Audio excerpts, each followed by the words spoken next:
लेकिन कुछ लोग हैं जो काशी की इस विरासत को सदैव बदनाम करते हैं, उसे अपमानित करते हैं।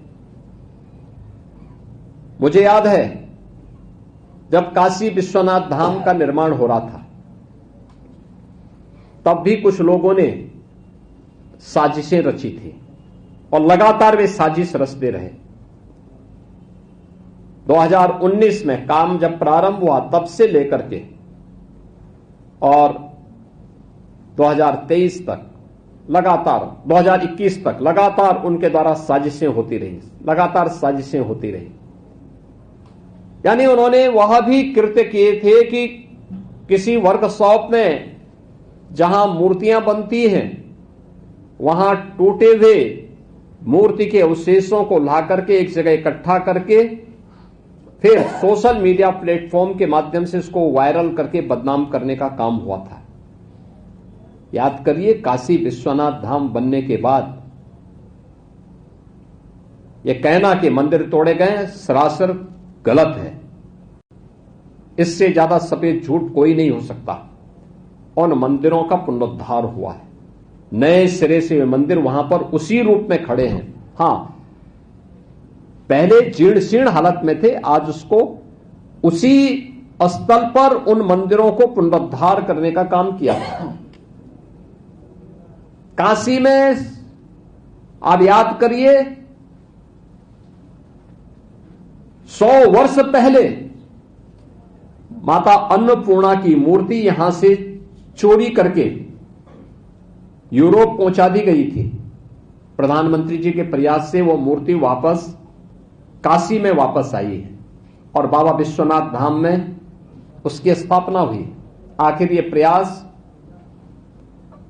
1947 से लेकर के लगातार कांग्रेस की सरकारें 14 तक कमोवेश ज्यादा समय थी, क्यों नहीं उन्होंने इस दौरान ये प्रयास किए? क्योंकि उन्हें भारत की विरासत के प्रति सम्मान का भाव नहीं था।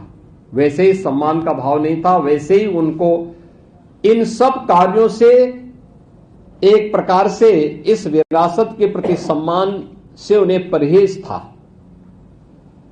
तुष्टीकरण की राह के माध्यम से भारत की आस्था को अपमानित करने वाली कांग्रेस कभी भी भारत की विरासत का सम्मान नहीं कर सकती, और उन्होंने यही किया।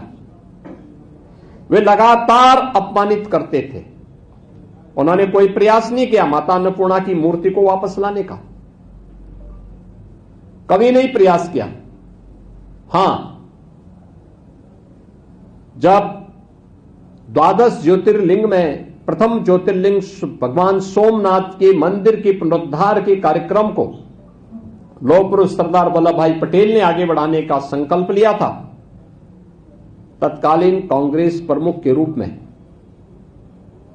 देश के प्रधानमंत्री के रूप में पंडित जवाहरलाल नेहरू ने इसका विरोध किया था।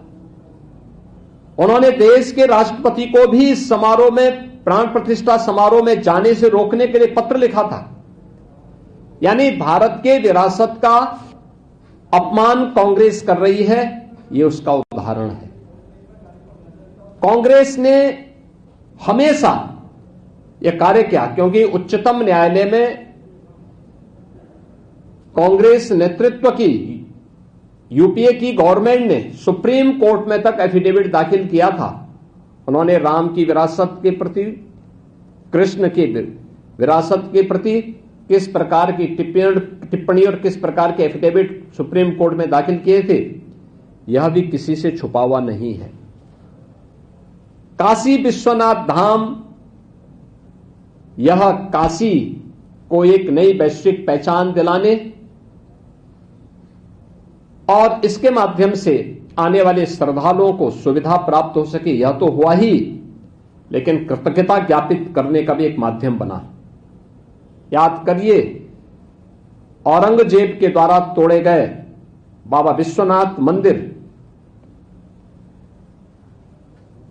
का पुनरुद्धार करने का काम सबसे पहले यहां पर लोकमाता अहिल्याबाई होलकर ने किया था, और लोकमाता अहिल्याबाई होलकर को कांग्रेस ने कभी सम्मान नहीं दिया। लोकमाता अहिल्याबाई होलकर और आदि शंकराचार्य की प्रतिमा तो काशी विश्वनाथ धाम में महत्व मिले, ये प्रधानमंत्री मोदी जी के कारण संभव हो पाया है।